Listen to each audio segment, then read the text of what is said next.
Përshëndetje, jam doktor Skjerdi Faria, themeluesi K-Day Hospital. Sot dua të flas për një dukuri që po vërehet gjithmonë e më shpesh në mjekësinë dhe kirurgjinë estetike. Momenti kur përmirësimi estetik nuk përkthehet më në mirëqenie. Kjo dukuri nuk përbën një diagnozë më vete, por është një model i qartë që shfaqet tek persona që kanë kryer disa trajtime apo ndërhyrje estetike, shpesh gjatë një periudhe kohore të konsiderueshme. Në vend që të ndihen më të qetë, më të kënaqur ose më të sigurt, ata përjetojnë zhgënjim, lodhje emocionale dhe një ndjesi të paqartë shkëputje nga pamja e tyre. Ndryshimi është i dukshëm, por ndjenja e mirëqenies mungon. Ajo që e bën këtë temë veçanërisht të rëndësishme në mjekësinë dhe kirurgjinë estetike është fakti se ky proces nuk nis nga teprimi. Zakonisht nis me një kërkesë të arsyeshme, një korrigjim të vogël, një ndërhyrje të menduar mirë. Por problemi nuk është trajtimi i parë. Problemi lind kur korrigjimi estetik shndërrohet në një përpjekje të vazhdueshme për të arritur qetësi të brendshme, në vend që të mbetet një zgjedhje e kufizuar dhe e qartë. Në fazat e para, shumica e pacientëve ndjehen mirë, ka lehtësim, qetësim, ndonjëherë edhe entuziazëm. Me kalimin e kohës kjo ndjesi zbehet.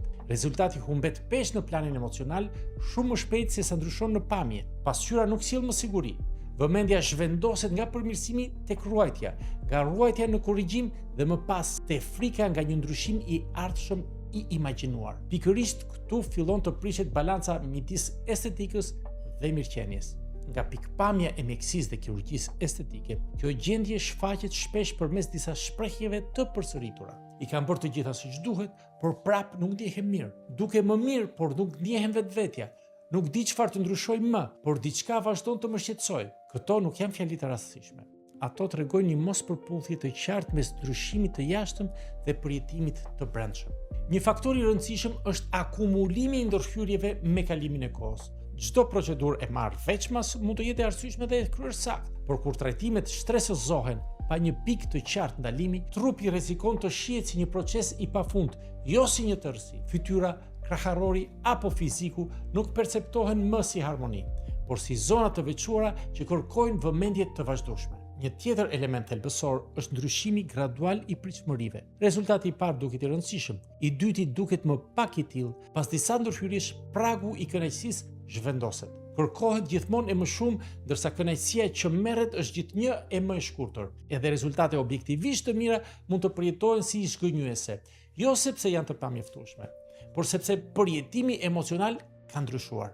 Ndikimi i rrjeteve sociale është i pamohueshëm. Pamjet e përpunuara, fytyrat e mbingarkuara me filtra dhe krahasimet e vazhdueshme krijojnë idenë se përmirësimi duhet të jetë i pandërprerë dhe pa kosto. Kur trupi nuk ndjek këtë logjik, lind zhgënjimi. Me kalimin e kohës, kjo nuk rrit sigurinë personale, por shton ngarkesën emocionale. Një shenjë domethënëse e kësaj gjendjeje është kërkesa për të zhbërë ndryshime të mëparshme. Persona që kërkojnë të heqin implante ose të rikthejnë një pamje më neutrale, jo sepse procedurat janë kryer gabim, por sepse akumulimi i tyre nuk ndihet më i drejtë. Shprehja "dua të dukem normale" ka një peshë të veçantë. Ajo tregon se qëllimi ka kaluar nga përmirësimi te rikthimi i ndjesisë së vetvetes.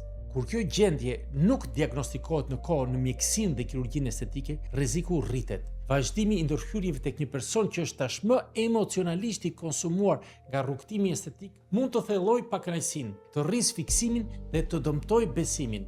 Në këtë fazë, edhe procedura e kryer në mënyrë të përsosur mund të mos sjellë përfitim të vërtetë. Dhe këtu bëhet vendimtare përgjegjësia e mjekut. Në mjekësinë dhe kirurgjinë estetike, aftësia për të ndërhyrë nuk është e njëjtë me detyrimin për të ndërhyrë. Ka raste kur zgjedhja më e saktë është ndalesa. Dëgjimi bëhet më i rëndësishëm se korrigjimi. Ka disa sinjale që kërkojnë kujdes të shtuar. Ndërhyrje të shpeshta me kënaqësi gjithnjë e më të shkurtër. Kërkesa të paqarta në vend të objektivave të qarta. Përqendrim i vazhdueshëm tek ruajtja dhe jo te një rezultat i përfunduar. Mungesë reagimi emocional edhe pas rezultateve të mira. Ose ndjesia se personi nuk është më i sigurt pse po kërkon trajtim, por e ka të vështirë të ndalet. Është e rëndësishme të theksohet se kjo gjendje nuk është e njëjtë me çrregullimin e disformisë së trupit. Ato mund të bashkëjetojnë, por nuk janë të njëjta. Këtu flasim më shumë për një shtërrim emocional sesa për një shtrembërim të perceptimit. Personi mund ta shohë veten në mënyrë realiste, por të ndjehet i lodhur dhe i shkëputur nga procesi estetik. Ka kënd vështrimi etik, kjo vendos një përgjegjësi të qartë mbi mjekun. Ndonjëherë vendimi më i drejtë është të thuash jo tani, jo kështu ose të ndalemi. Kjo nuk është refuzim, është kujdes. Mjekësia dhe kirurgjia estetike duhet të kenë një pikë ndalimi. Përmirësimi nuk duhet të shndërrohet në një gjendje të përhershme korrigjimi. Kur kjo ndodh, ai pushon së qenë ndihmues dhe fillon të konsumojë. Qëllimi nuk është përsosja pa kufi, por një ekuilibër i qëndrueshëm mes pamjes dhe mirëqenies. Rikthimi i kësaj mirëqenie nuk vjen nga një ndërhyrje tjetër, vjen nga rishikimi i pritshmërive, nga rikthimi i ndjenjës së identitetit dhe në disa raste nga lejimi i trupit të ekzistojë pa trajtime. Tek disa persona, një periudhë pa ndërhyrje është zgjedhja më e shëndetshme. Kjo kërkon komunikim të ndershëm. Personat që kërkojnë trajtime meritojnë qartësi. Duhet të kuptojnë se më shumë ndërhyrje nuk do të thotë domosdoshmërisht rezultat më i mirë, dhe se pakënaqësia nuk nënkupton gjithmonë një problem fizik. Ndonjëherë tregon thjesht se ekuilibri i brendshëm është i cënuar. Në përfundim, kur përmirësimi estetik nuk përkthehet më në mirëqenie, mjekësia dhe kirurgjia estetike kanë detyrimin të ndalen dhe të reflektojnë. Një qasje ndërgjegjshme nuk matet me sa shumë mund të bëjmë, por me aftësinë për të kuptuar kur është e drejtë të mos bëjmë më shumë. Roli i mjekut nuk është të ndryshojë trupin pa kufi, por të mbrojë mirëqenien e individit në pikpamjen afatgjatë. Ndonjëherë kjo do të thotë të ngadalsojmë dhe të ripërcaktojmë se çfarë do të thotë vërtet përmirësim. Faleminderit për dëgjimin.